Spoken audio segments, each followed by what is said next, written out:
Hello friends, તમારા બધાનું સ્વાગત છે મારા નવા બ્લોગમાં. અને સવારના વાગ્યા છે 7:30. હું ગીઝર ચાલુ કરીને આવ્યો છું અને અમે પીએ છીએ ચા. આજે ચા બનાવી છે મમ્મીએ, કેમ કે હેતલ બીમાર થઈ ગઈ છે. એનું મોડું દેખો ઉતરેલું. ચાલો ચા પી લો. હેલો ફ્રેન્ડ્સ, તો ચા પી લીધી છે અને મમ્મી બનાવે છે પૂડા. જો ફોડી લીધું છે, મરચાં વાટે છે. હવે મમ્મી કેવા પૂડા બનાવી? તીખા કે મોરા તીખા બનાવવાના છે ફ્રેન્ડ્સ. જો તીખા બનાવવાના છે તો મજા આવશે ખાવાની. અને હું તો જાઉં છું હેતુને લઈ દવાખાને, કે બીમાર થઈ ગઈ છે. તો રઘુ જાય છે કોલેજ માટે, એટલે એના માટે બનાવે છે. તેઓ ખાઈને જશે.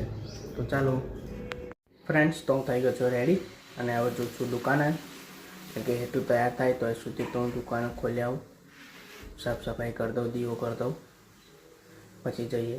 આ જો હેતુ તો ઊંઘી રહી છે, બિલકુલ સારું નહીં લાગતું એવું લાગે. એલી બિલકુલ સારું નહીં લાગતું.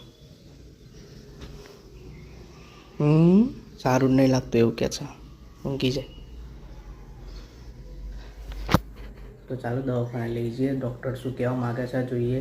બરાબર ફ્રેન્ડ્સ, હું જાઉં છું દુકાને અને મમ્મીએ પૂડા બનાવવાનું ચાલુ કરી દીધું છે.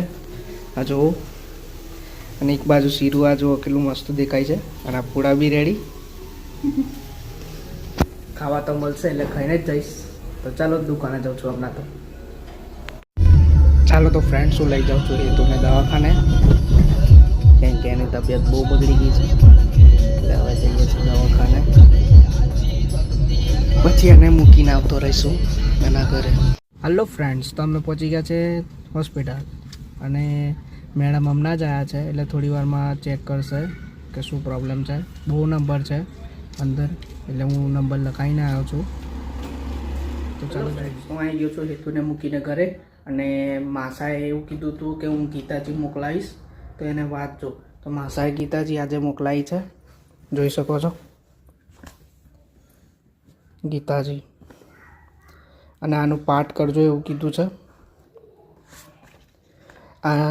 આની અંદર ગુજરાતીમાં વાદત કરેલું છે,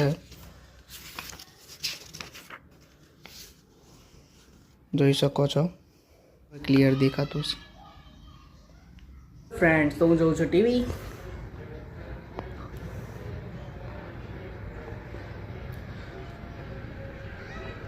વડાપાવ ખાધો એટલે પેટ ભરાઈ ગયું છે. અને આજ તો ઘરમાં એકલો છું, કેમ કે હેતુને મૂક્યા છો એના ઘરે. ચાલો ફ્રેન્ડ્સ, મળીએ બીજા બ્લોગમાં. Bye bye.